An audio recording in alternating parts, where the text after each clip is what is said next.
Welcome in to the Creed of Crypto podcast, where we provide immersive, essential, and evergreen strategies for the novice cryptocurrency investor. How you doing? I am one half of your hosts, Broke Boi Crypto. We are coming to you live on our second ever live stream. We had the first one last week on the 14th. This is our second one. The podcast has been around for a year now.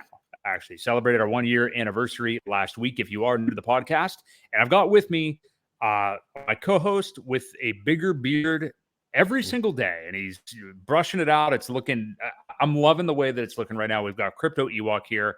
Ewok, how are you doing? Are you using any product for the beard yet? No product, a little beard oil here and there, doesn't okay. hurt. Shampoo, conditioner, all that good stuff, but we're doing it natural. Like you're all natural. The beard oil thing. Like the beard oil thing. Like now I can grow a beard. I can grow a long beard, but it always gets itchy at some point. I'm definitely a beard guy. I look like a high school student if I don't have one, I feel like. But the beard oil thing has always weirded me out. Like it almost seems like unwashed hair or something. Like if you have oily stuff all through it. Am I just overreacting to that? Should I start using beard oil?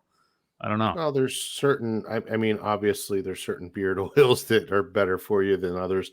I think argan is the type of oil that you should use.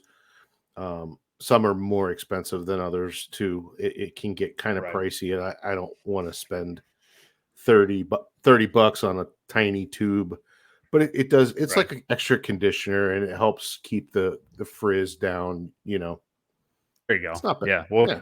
It's looking epic, my friend. So we are not just here to talk about beards tonight. We've got a lot to talk about on this episode, and I'm really pumped about it because this is a day that I have been, and many people within crypto and a lot of financial markets have been looking toward for a while.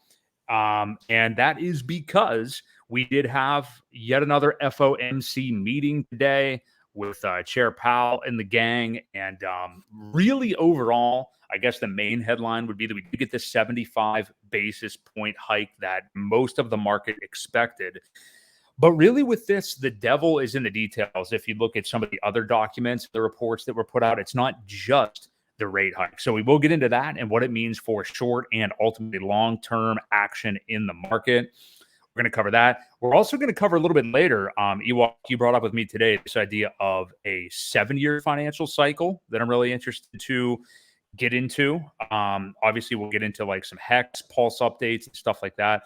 But we really do, I think, have to acknowledge this the state of the world we're in right now, and just like where we're in the financial markets. Because and I agree, Ewok, you said this last week, does it really matter if it is a 75 point hike or a 100 point hike? And in the long term, no, it's kind of like not really something you need to worry about. But in this short term, which can be really impactful when it comes to crypto, because we have huge volatility and better shots at different kind of generational prices, I think it is pretty impactful. So just to set the stage real quick, we did get the 75 point hike. The more, I think, worrying thing, longer term and heading into the next calendar year, is for anybody who has been thinking that maybe by the end of 2022, this bear market's over and then it's going to be up only from there. It's just not going to be that way. And I think we're going to have just a long, it's already been a long year. It's been a long few years for many people for many reasons, but we've got a whole other year, I think, to deal with this because in the extra reports, for the first time, the Fed basically said that they do want ultimately to get interest rates up to I think it was like the 4.5% to 5% range. That figure has never been spoken about before. They were talking about like the high threes, which is why a lot of people thought the rate hike today and or the one coming, the next FOMC meeting in November, they figured would be maybe the end of it. Well, now we're only in the 3% to 3.25% interest rate area. So it's really shaping up like we're going to have more of this to quelch inflation going deep into 2023. Yep. So, patience is a virtue, and we're going to get a chance to explore that even more. So, Ewok, talk to me about, I guess, the initial 75-point hike today and what you may think about these kind of more longer-term details.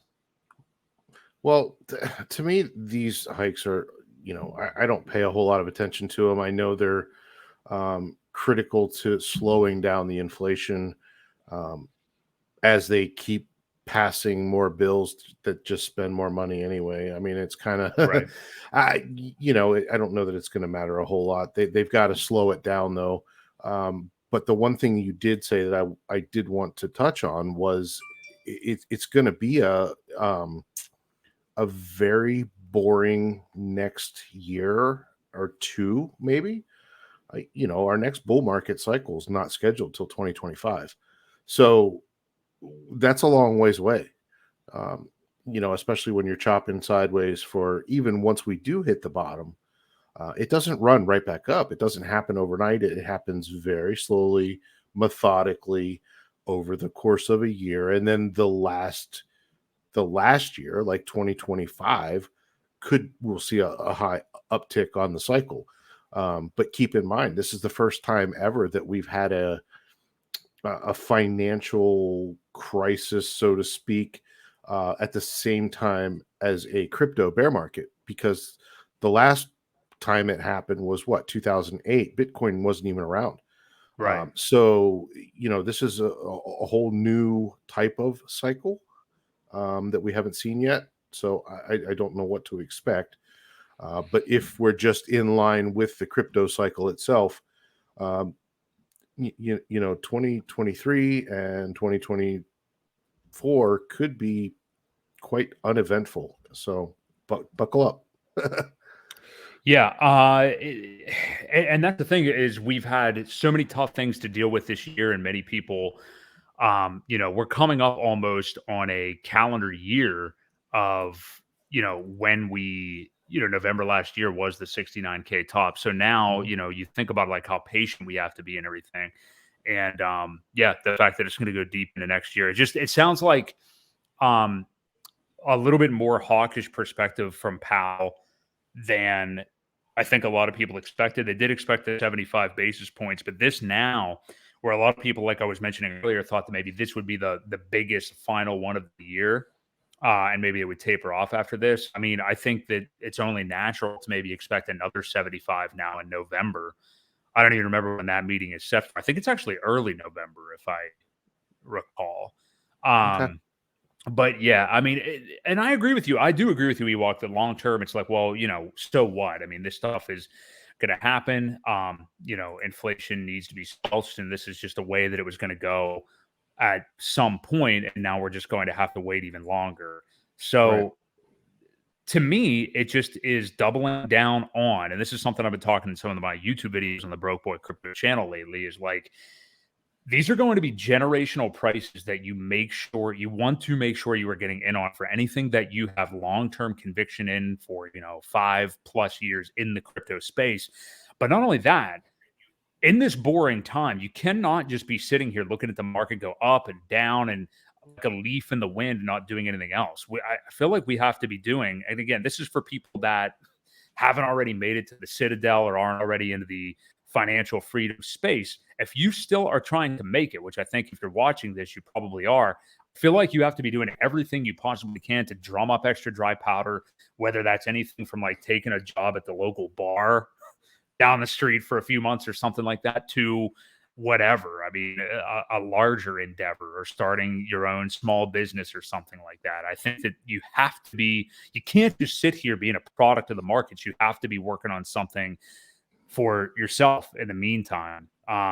So what do you think of that? I mean, like, or what options do you think might be available for people that are sitting here on their hands that are down 40, 50, 60, 80% on their savings or on their portfolio and are just in distress and don't know what to do? Well, there's all kind of jobs out there. I mean, everywhere you look, they're hiring. So there's no reason that you can't get out there and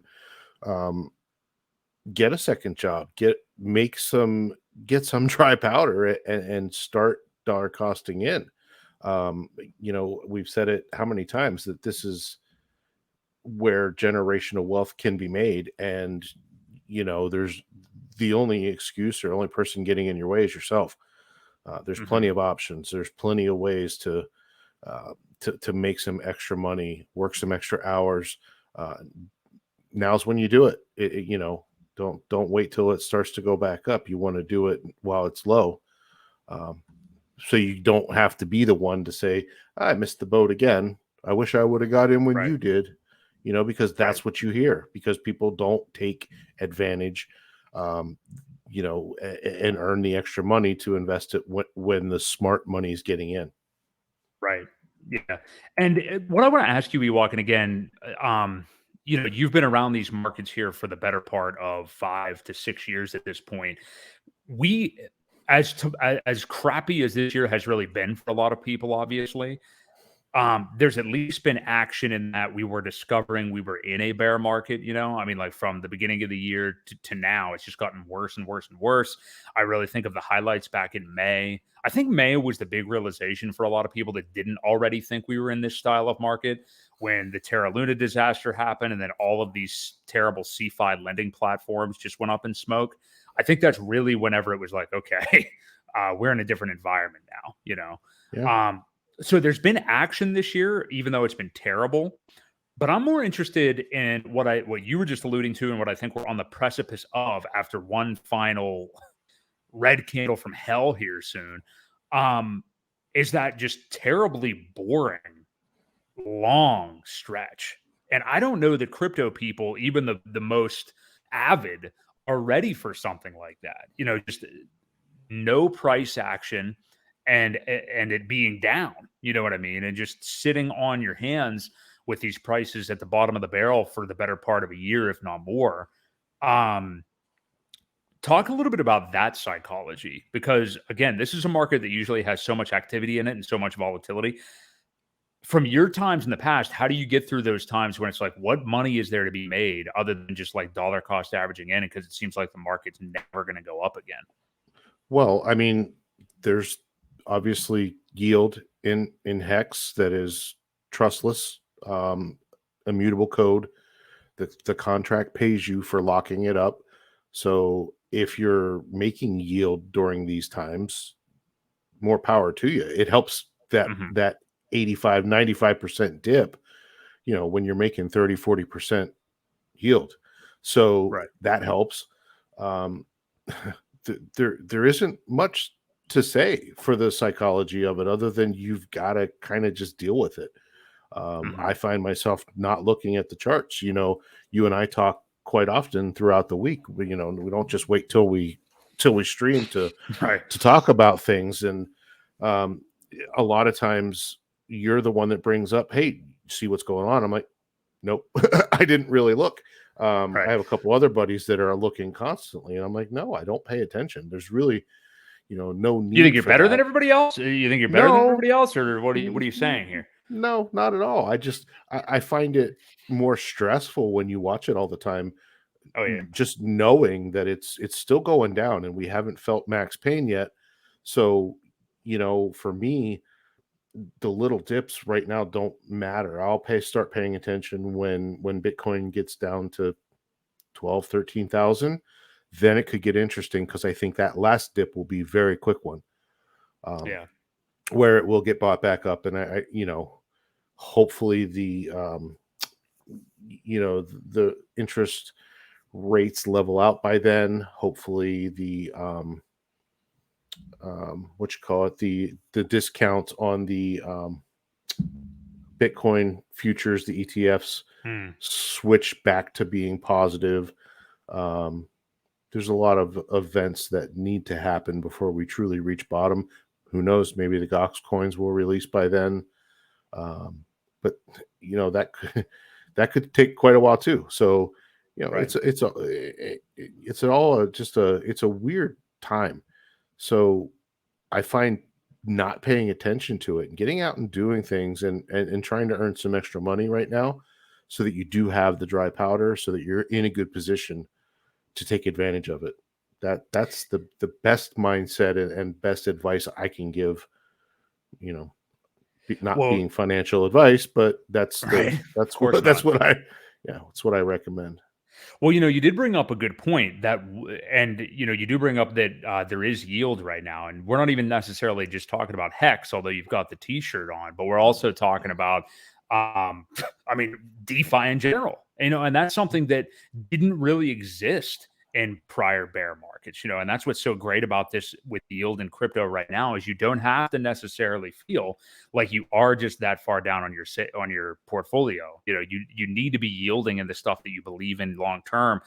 The thing we've talked about before is making sure you're doing it in a really safe way. You know, there are people out there that do like crazy yield farming to get ridiculous returns, and just make sure you know what kind of pool it is you're dealing with, because you don't want to be dabbling in something that you know hasn't been audited or hasn't had, you know, a lot of long-term success and uptime and stuff like that.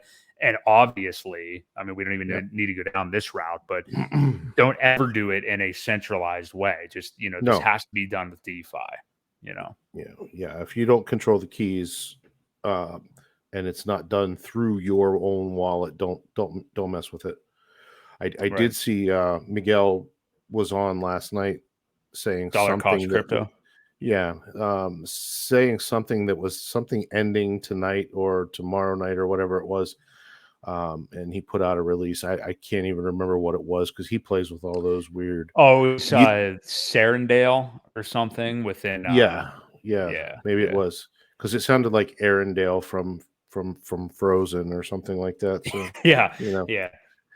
you are right. Dollar cost crypto Miguel. I think he's just at dollar cost crypto on Twitter. Big time Hexagon, and is in runs the crypto mindset course. But you are right, and he does dabble in a lot of that stuff, and he's a great example of somebody I think that does it in a very educated way.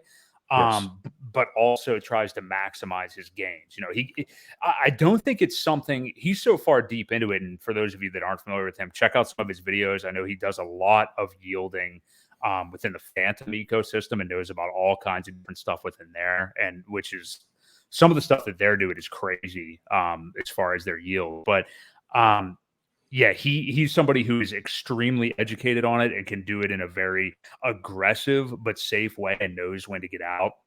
I don't know that the strategies are that great for like a newer investor or anything like that. But if you've got a lot left over to play with. Yeah, you probably want to be a seasoned, somewhat seasoned person before you mess around with the stuff that he's suggesting. Know what you're doing, and obviously know your risks too. I'm sure he's not putting his whole bag into it. He might have a 5% or something invested that he's not too concerned about if it does happen to go down. But yes, you know, aggressive, but still somewhat smart about it. Just be careful.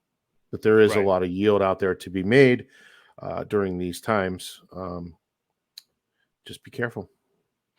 What do you think about this? Because people talk about the idea of catching a falling knife, and you just said it. Many people have said it and been calling for the low teens as the ultimate low for the Bitcoin price here in this bear market, which, I mean, at this point, I think would probably happen this year, you know, before and probably multiple shots at it as well. But how would you go about, you know, if you were a prospective investor that's either trying to initially get into the market? I guess they're two vastly different scenarios, but initially get into the market if you're not even in it at all, or just simply lower your cost basis by DCAing into this market right now. Like, how convicted are you in the lower prices that, like, would you not even be DCAing at all right now? Or are you purely waiting for I think you did mention a little bit ago, you were thinking like 14K is when you would be interested. You know, if you were somebody not on the market at all, which is a big thing and a huge opportunity if you're not, would you be DCAing right now? Or would you just be like, no, I'm going to let everything shake out before I start the DCA? See, I don't really believe in DCA. I think setting limit orders is your better option, only because you don't have to sit there and look at the screen. And if it hits, great. If it doesn't, you weren't going to hit it anyway with a market order. So, and it also depends on what you want to get into. Like for me, I'm not going to buy Bitcoin even at the lows, probably. Just my choice. I Blasphemy. prefer. Yeah, I know. It's not a popular decision by a lot of people, I think, but I just think our chances of yield and multiplication will happen better with Hex. I can see even from now we're at what, 2.5, 3 cents. It's been kind of buzzing around there the last couple of days. And our all-time high was 50 cents. Well, that's a 25x. For Bitcoin right now to get back to its all-time high, it's only 10x. So I'm going to roll the dice, and Hex is going to be my play because I think it can go way beyond 56 cents. Probably past $1 on the next bull run. So, for me at 2.5, 3 cents, you're looking at a 35, 40x right there. In order for Bitcoin to do that from a 10K, do you really think it's going to hit 450,000? Right. I don't think we have enough economic energy to get there. Who knows? I mean, I could be wrong, but there are always people calling for that $1 million Bitcoin. I just don't see it. I think we've reached the plateau of its S curve, and I mean, it's going to grow and it's going to do well. It's going to perform well. I don't see the X's being as great as a smaller cap coin like Hex.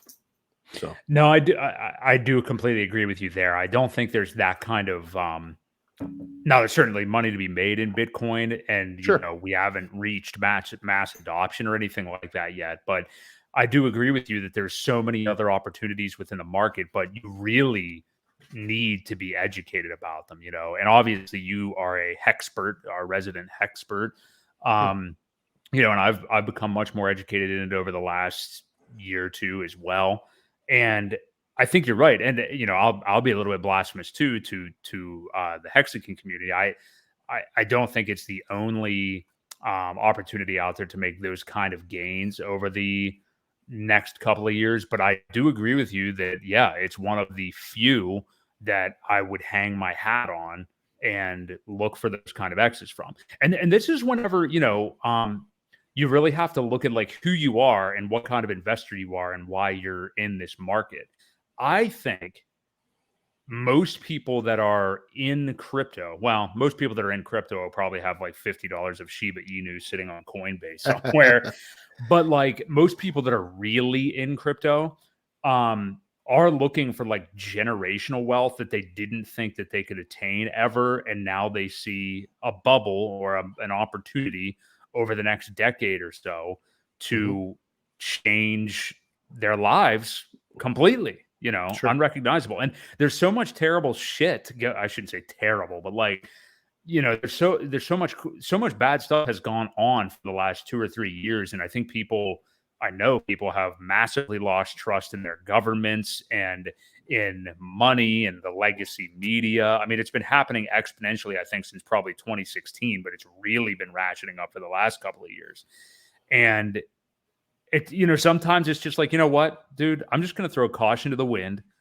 And because I never could have had this otherwise. You know what I mean? Like I never could have had this kind of wealth otherwise. What was I going to do? Just like put it away in a mutual fund or an index fund or something like that and earn 8% interest a year, which isn't really 8% anymore. I mean, there was really no other opportunity. So I think that investor is a dangerous investor. And I don't mean dangerous in that, oh, you better watch out, bud. You might lose your life savings. It's like the guy who walks into a casino, like a physical casino in Vegas, like a Westgate or something like that, with nothing to lose, some psycho, and wants to put, 30 grand on like a plus 800 money line dog.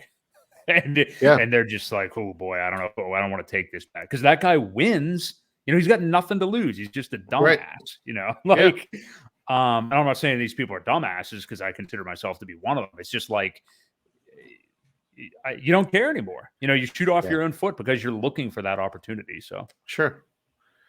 Yeah. And what do you think? it's everything's gambling. I mean, it's just depending on how much, like you said, how much risk you're willing to take.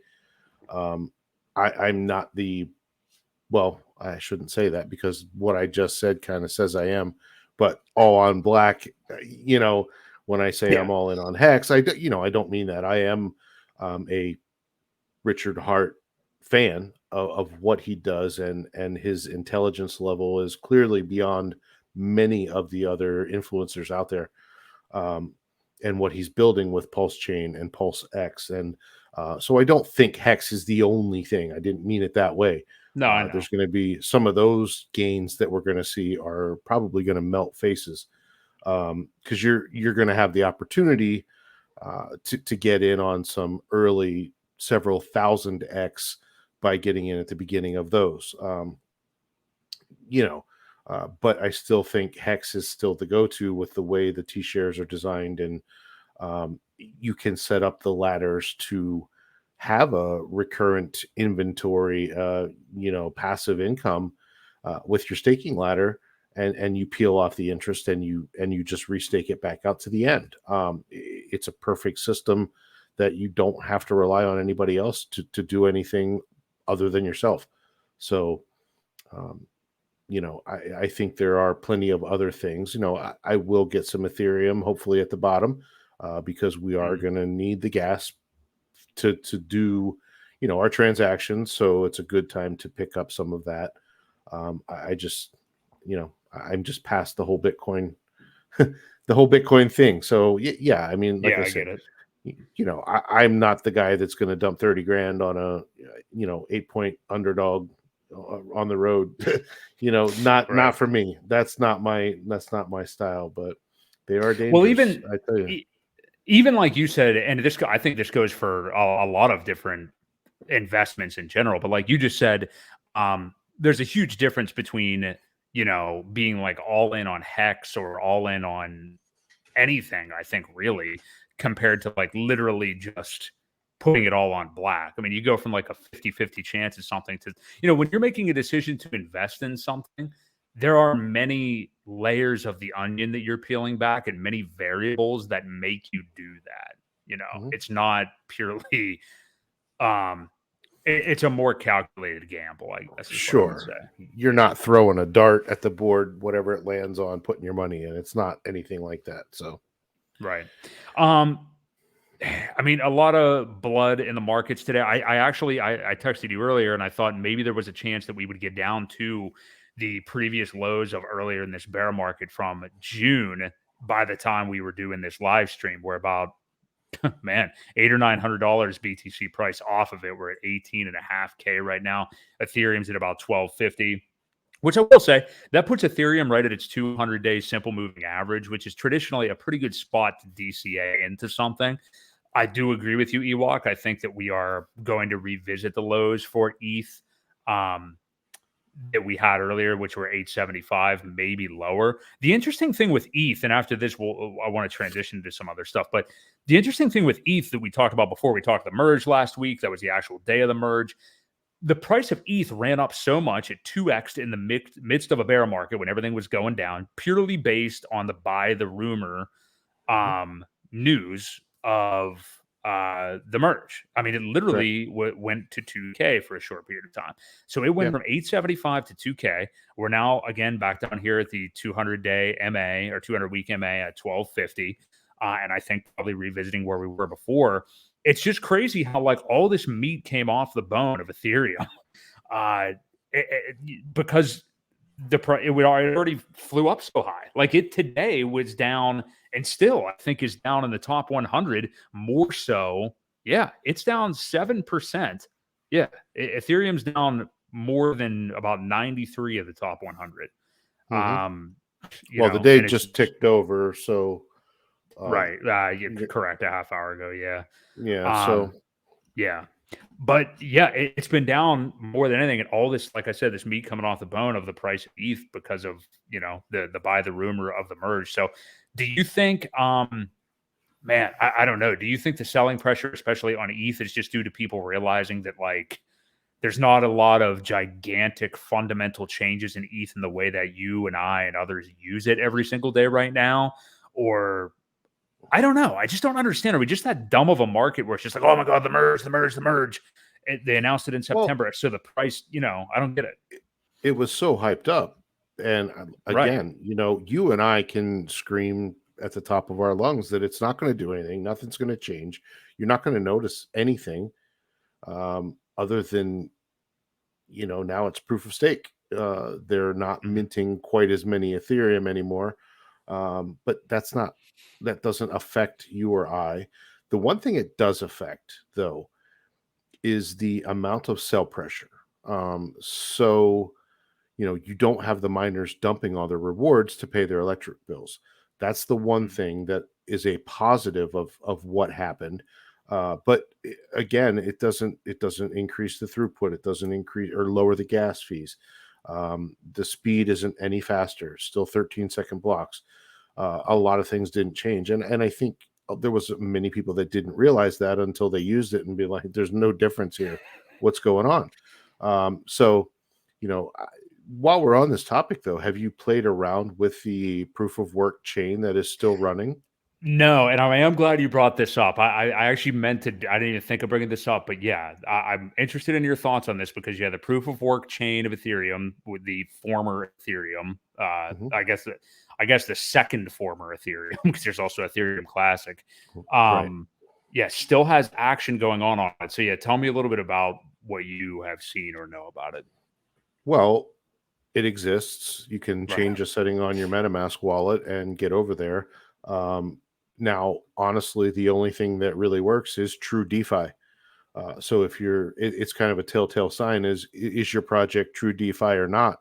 And if it's not, you'll know that nothing works because there are switches and there's somebody pulling levers in the background, like the Wizard of Oz, making your platform run.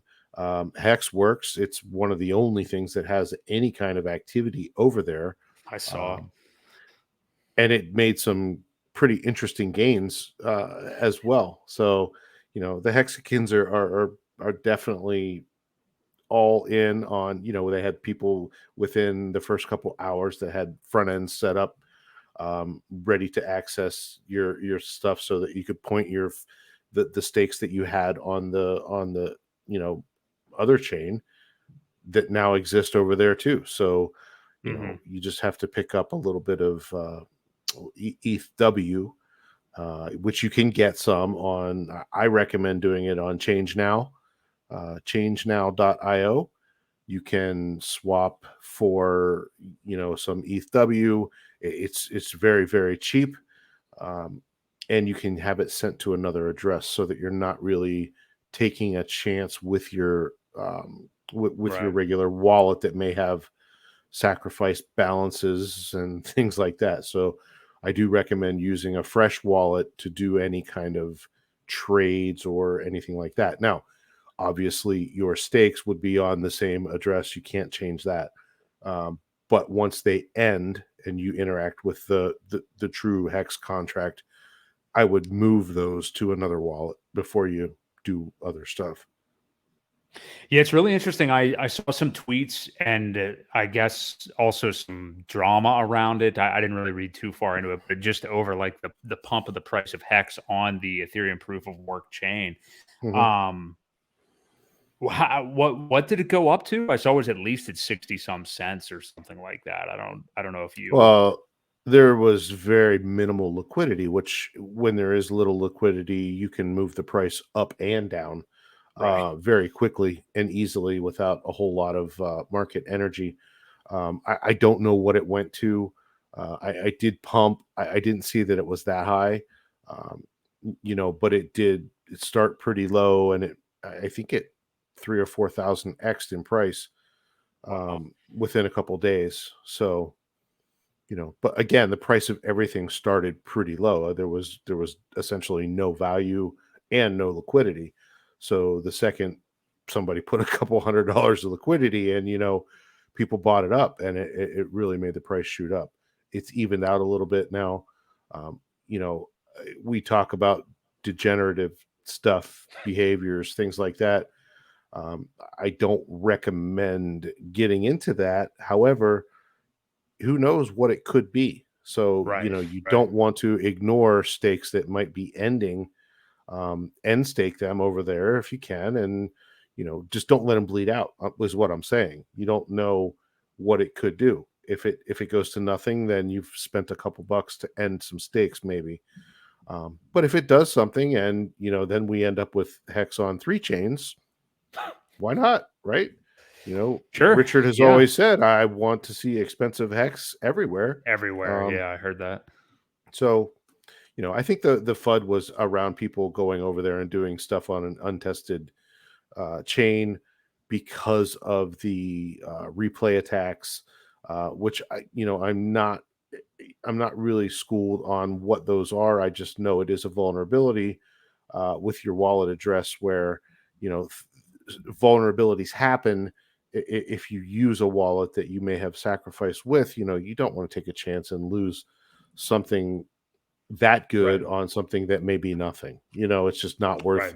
The risk versus reward is not worth it. So yeah, we've talked about that, picking up pennies in front of a freight train before. Like, you don't want to compromise one of your wallets just to try to play some little game. If you have, if the bulk of what is really important to you is in there. So yeah, you always want to be careful with that.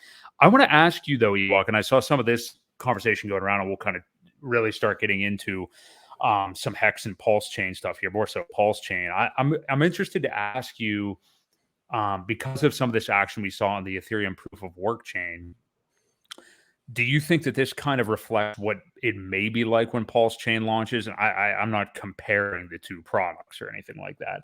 I'm just saying the action around Hex, the potential for obvious ratio trading early on, because you're only really going to have priceless, like PHEX, PLS Pulse, PulseX. These tokens are just going to be like tokens and just going to be ratio trading. We've talked about this before. Yeah. We know it's going to be mass chaos right away, and it's best to always let things shake out, as tempting as it can be to dabble. But do you think some of the maniacal action we saw on the Ethereum proof of work chain with Hex over the last few days could be anything like what we'll see early on action-wise for PulseChain? Of course. Degens. Yeah. And that's what it is. There's going to be that behavior where people, the big difference is there will be within a day or so, be a working bridge where you can bridge value in and out. I don't know that there's still a trusted bridge to get to the Ethereum proof of work chain. I don't think so. Yeah. Easy way to get in and out safely. Because, bridges are one of the biggest exploits that there are out there. Millions and millions of dollars have been lost on bridge attacks, and ones with, on and off switches, admin keys, things like that. So, you have to be really careful. And that's why I said about changenow.io is you can do it straight from that platform and send it right to the wallet without interacting with a bridge. I think, yes, though, to answer your question, there will be that behavior, but there's also going to be those crazy gains too.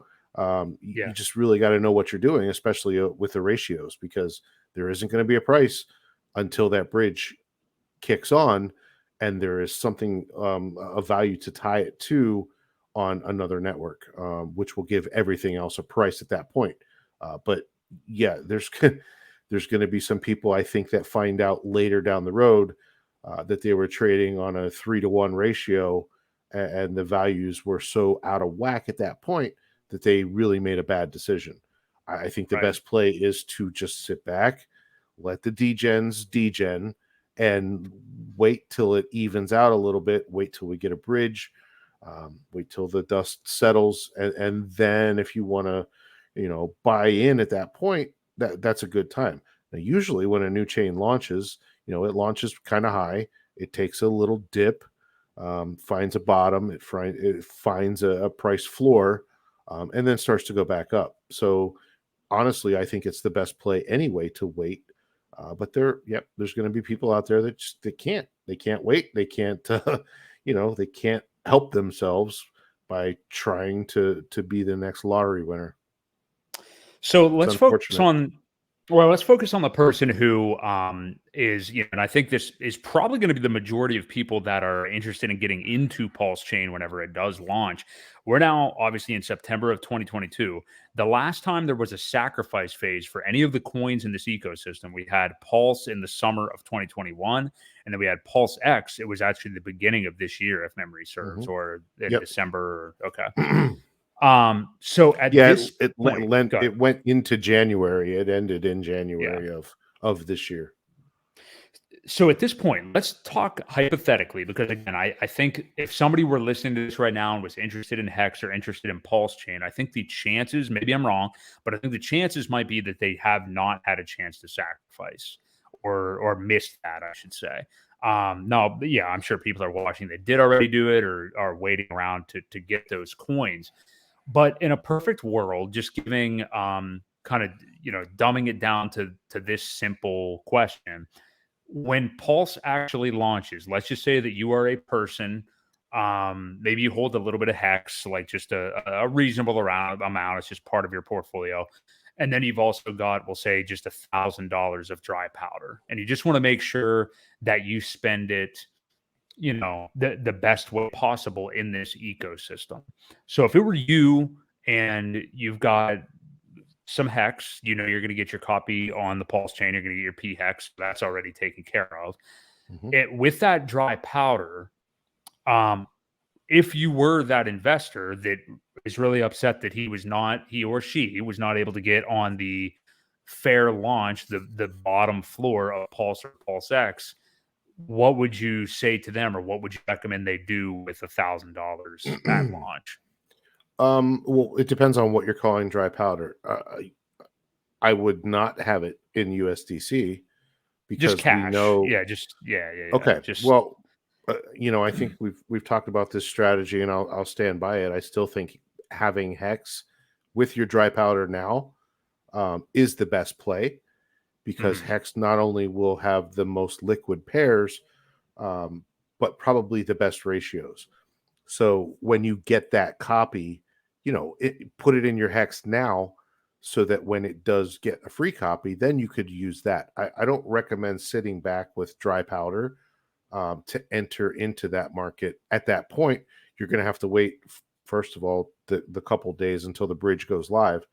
But I think if you want to play from the beginning, buying Hex, even if you want to wait a little bit till, if you think it hasn't, reached bottom now, if you can get it for 3 cents, 2 cents, I still think that's your best play.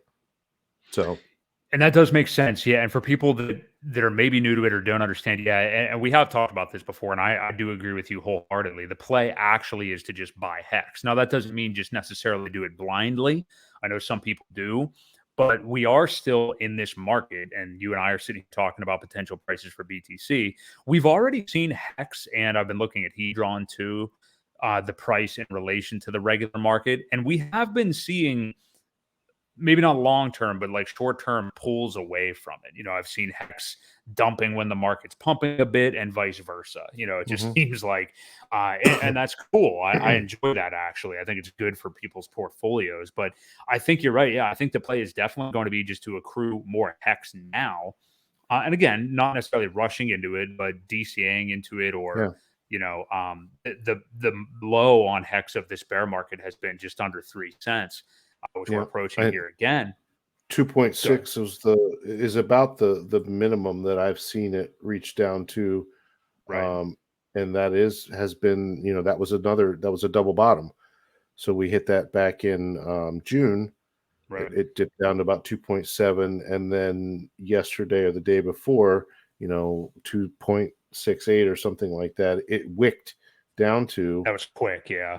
It was quick, and it got right back up. So there's people sitting there with limit orders looking to buy, in these ranges.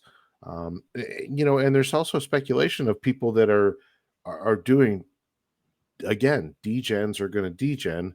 They're selling now, thinking to put it into USDC to wait to buy the Pulse stuff at what they think may be a discount. And I just don't think that's the right play. Right. Again, USDC will have no value over there. You'll have to bridge it in somehow, which means you're going to have to wait a couple days. It just, I don't know. I still say having Hex is the best play, because not only do you get, if you're going to stake it, now that's the hard part about trying to time when Pulse launches, because do you have it staked? Do you have it liquid? Obviously, if you want to trade into other assets, you don't want to have it staked. But what if it's another 3 or 4 months and you could earn some yield? It's a tough call. It's one of those things we just don't know. Maybe stake half of it, keep some of your liquid just in case, Richard decides next week to say, "Hey guys, we're done. Here we are.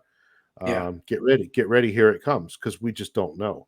I do think that the fork with the Ethereum proof of stake will help the developers a little bit on maybe with their consensus problems that they may have been facing. I think it's good. I think they were able to kind of see that. I know they fixed a lot of other bugs, but I think they were working based on the BSC, the Binance Smart Chain, more so than the Ethereum chain. There was a combination of the both codes kind of in there that they were cleaning up a lot of bugs that BSC never fixed. So, yeah, I think you just brought up another point that I'm really interested to hear your thoughts on. So, so I think you're right. Yeah, the play is actually just to buy Hex, because then you're going to have that liquidity whenever PulseChain launches, just to go ahead and turn that into Pulse or PulseX, and you're already getting the P Hex naturally, because you already have the E Hex. So I definitely think that's the right thing to do. But you just brought up an interesting point, and that was like, if you're buying Hex right now and you want to save some of it up to convert it into Pulse or PulseX, to leave obviously an amount dry, because if it's staked, you do not want to emergency end stake anything to do that, obviously. So let me ask you this. And it is a little bit of a different question, but I talked about this in my recent video about staking Hex for beginners, and I want to hear your thoughts on it, because it seems like kind of a contentious topic. Overall, in your Hex bag of your portfolio, whether you're somebody who's like all in on Hex, or you're somebody who has it as part of your portfolio, whatever, not necessarily what you have done, but like the 3 years in now, a couple years in to Hex, what do you think is the optimal thing to do in terms of staked percentage versus liquid percentage? Because I think there's definitely value in having liquid Hex. But I know a lot of people out there just feel it should almost all be staked. So what do you think? Well, I think it really depends on your ladder and how often your ladder is set. I know people that have weekly ladders, like literally one a week. For me, that's a little excessive, only because we've seen what happens in a bull market with the Ethereum fees. And I know I probably shouldn't say this, but I spent over $40,000 during the last bull market in fees because I screwed up and staked way too often. So it has took me a while and a lot of fees to get back to what I thought was good for me, which were monthly stakes. If you are staking quarterly, then you may want to have a little more liquid sitting around. Yearly, definitely have a little bit more, because that's not very often. So you don't know what the swings in the market are going to be. Or if you're going to have a life emergency where you may need to pull some funds, say takes a big run up, and you want to take a little profit. There's nothing wrong with that. But you can't do it if it's all staked and you can't get to it for 7 months, So, having that option, it really depends on how you're staked.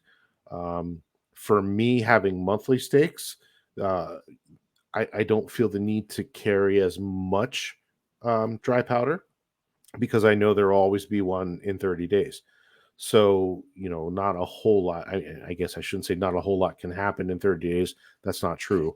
But I still keep some. I still keep some liquid, just not very much. So, did that answer your question? I mean, again, I think it really depends on your staking ladder.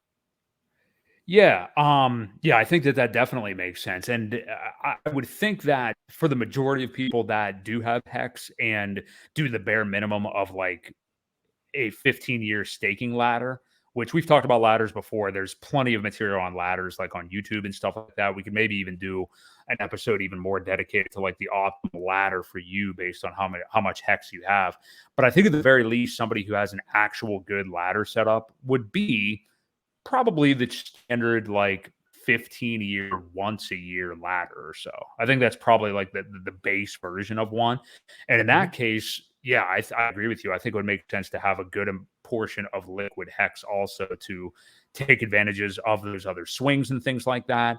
And, as you do buy more and more hex, then, and this is something I've done over time, I'm sure you did too. Like, you just talked about some of your mistakes with setting stakes in the beginnings. But as you do accrue more and more hex, you can then say, okay, well, I've got one stake a year for 15 years.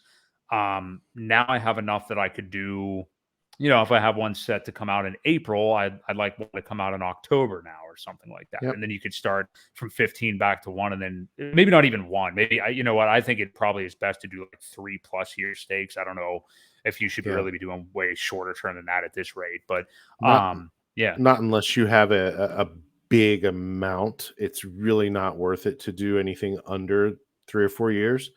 And if you can't wait that long for delayed gratification, you should work on that, because that's the typical length even of one full cycle in crypto. You should be able to wait that long. I know there are older people that say, well, what if I'm not around? And I'm like, well, what if you are? People don't think of things that direction. You're right. Yeah. So it's all personal. And there are so many different scenarios for everybody that would work. It's just really, and like you said, if you do a 15-year ladder once a year, you can always fill in the blanks. It's going to be harder, but as the value goes up, you're going to see what that T-share really means as it evens out. And you're looking at $1, $5, $10 hex, which I think is possibility. It adds up quickly when you're so right. Yeah. Last question I'll ask you as far as hex goes. You just talked about the T-shares, which is the way that you're really accruing like more and more hex in your stakes. What is a T-share amount that somebody that's new to hex, what's like that first, I guess, hurdle, it might be the right word, I would say, to attain in T-shares? Like, at what point would you consider you to be on a good path or on your way as far as how many T-shares to own? I mean, is it just having a T-share, or at this rate anyway? I know obviously earlier on you're able to get T-shares, you're able to accrue them a lot quicker, but at this rate, like, what do you think would be that first kind of hurdle, or what should somebody's ultimate goal be as far as T-shares? I think one T-share a year in a stake. If you can stake at least one T-share out for each of those 15 years, that's pretty, it's going to be pretty profitable, I think. Yeah. At this point anyway, because, what is the cost? So we're at like 24,000 hex per T-share. Yep. 24,166. So at 3 cents, what are we looking? 24,166 times 0.03, you're looking at $725 for a T-share. And now, if you stake it out longer, you're going to get 30%. So you could actually cut that in half or a third. Looking at $250, $300 if you're staking longer to get that full T-share. Those are the ones you want to start at and lock in that rate, and then kind of work your way backwards. If you can accumulate a T-share a year over 15 years, I think you'll be quite happy with the returns. Obviously, like you said, being in at day one, it was much cheaper. You could get a T-share for 60 cents at that point. It's quite amazing to think about it now, and knowing what I know, I wish I would have gotten more, but just, that's how it goes. But in another couple of years, people are going to say, wow, it was only 20,000, 24,000, $700 a T-share. Yeah. So that's what we T do. Shares will eventually be unattainable. We will be Yeah. looking at B shares and M shares at some point. So keep that in mind as well. Still early.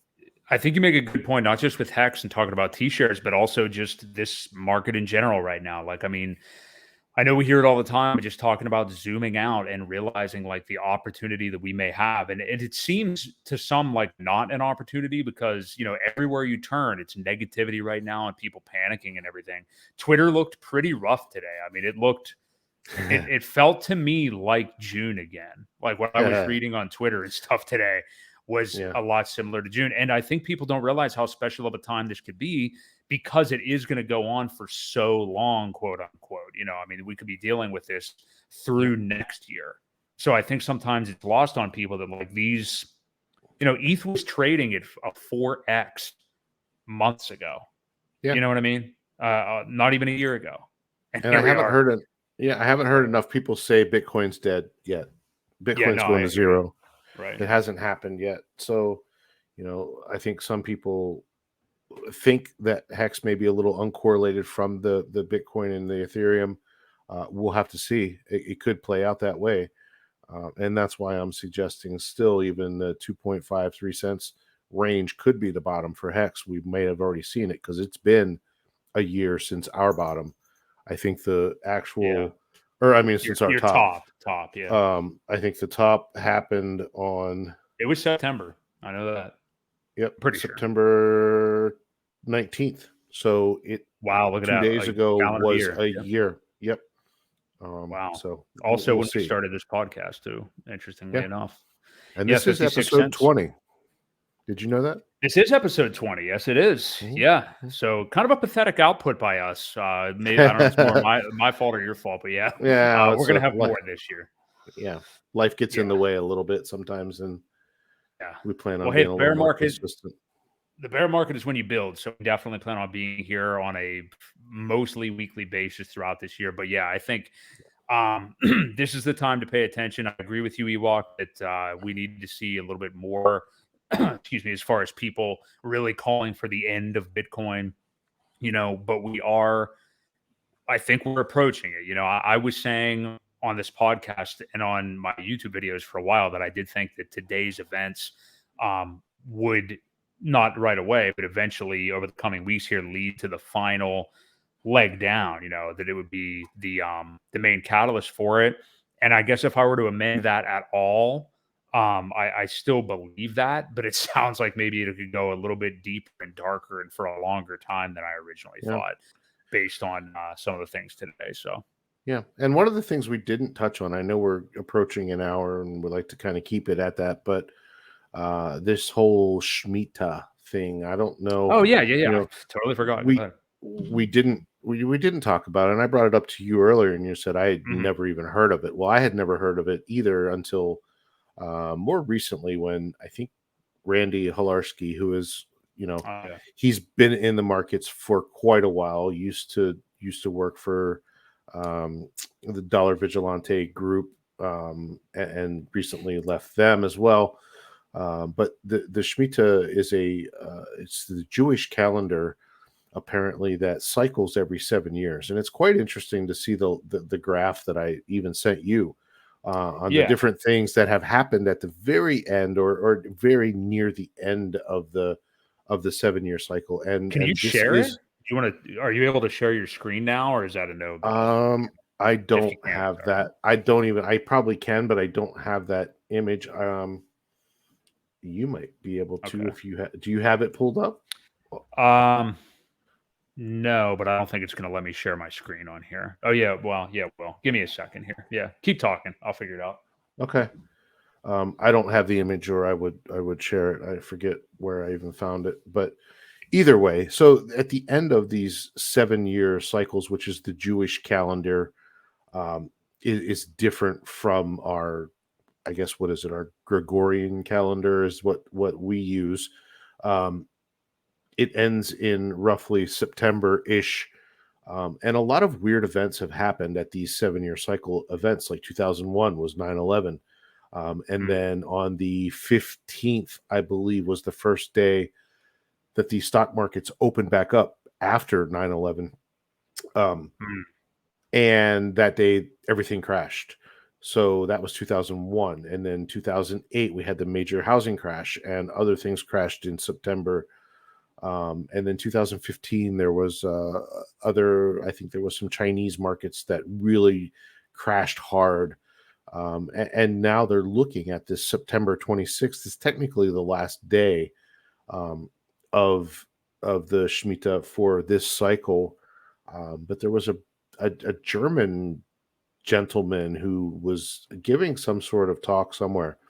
And he was one of the few. It was weird that he had said something about September 24th, I think, will be a day that everybody it's one of those days where everybody remembers where they are, kind of like 9/11 was for me anyway. I don't know. I think everybody probably. I think everybody can kind of remember where they are. For our parents, it was the day that Kennedy got shot. They remember where they were.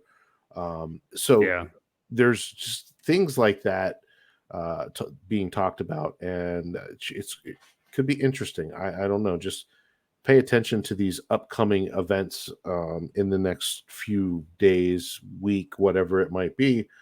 Whether it holds any merit or not, I don't know, but it never hurts to be kind of aware of your surroundings and what's going on. Who knows what'll happen.